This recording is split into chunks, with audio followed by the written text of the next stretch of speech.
From 1980, directed by the wonderful Louis Teague, who also did Cat's Eye and Cujo as well, comes Alligator from Scream Factory on this wonderful 4K edition. Alligator is a movie I'm very familiar with. It's one I've watched often. It was one that I always found late on TV at night, and it starred Robert Forster. What more could you possibly want? There was a couple of things I had forgotten about this because it's been a number of years since I last saw it, and watching it on 4K was revelatory because I could really see how much hair Robert Forster was losing during this production. What are you looking at? The patch on the back, the thinning of the front, you know what I mean? Same thing, same thing. And it's wonderful that that's just part of the story as well. Not just a throwaway line, but something that comes back again and again, much to the chagrin of our main character, but to our humour as the watchers. And what we have here at the start is a little girl visiting a alligator kind of sideshow attraction. She buys a baby one. The dad, who just takes a complete disliking to it one day for no reason whatsoever, decides to flush it down the toilet, and we have the crux of all our problems and the embodiment of an urban legend. The alligator goes into the sewers, it starts to feed and grow big, and 12 years later it's back for its revenge, which is really fun. We have our police officer Robert Forster, who is going to investigate the strange body parts that are turning up at a water treatment plant and figuring out what exactly is going on here. Is it a serial killer? Is it a mutated alligator in the sewers? It's the second one. Not to jump ahead and spoil the movie for you, but yes, it's a giant alligator movie. What did you expect?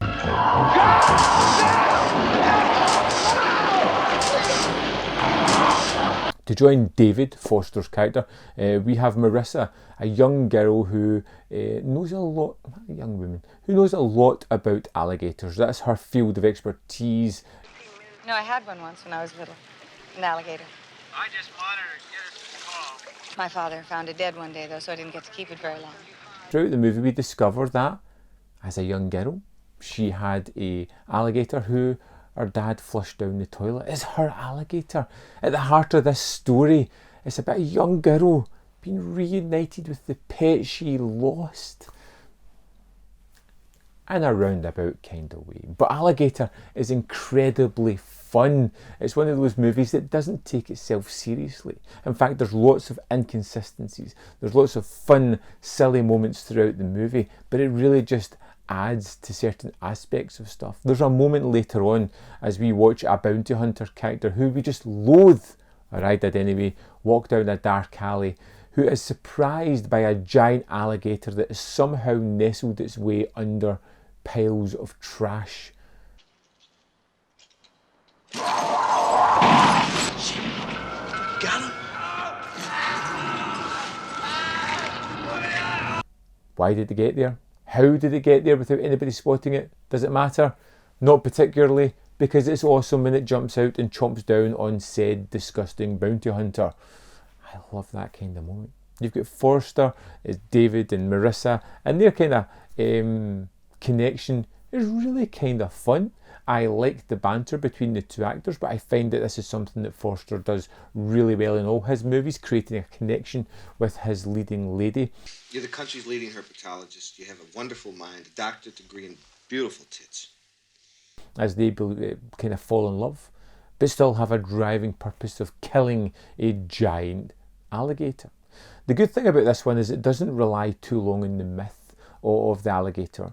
Yes, there are people who are kind of naysayers and shooting it down as soon as the prospect is brought up, but pretty soon the whole town, city is in on this. They understand that it's happening. Lots of people see it. There is one truly remarkable sequence where we have the fakest set ever as an alligator crawls out of it, but it's super fun.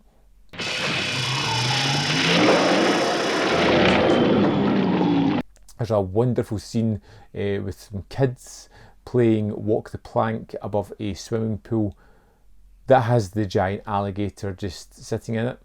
I love that sequence because it's so unnecessarily mean, but I do like when movies kind of have that that resilience to it, to show these shocking things. And a couple of the kids involved, I just, you know, thinking about the trauma they're going to have into their adult lives is just, you know, that adds a little bit to the movie.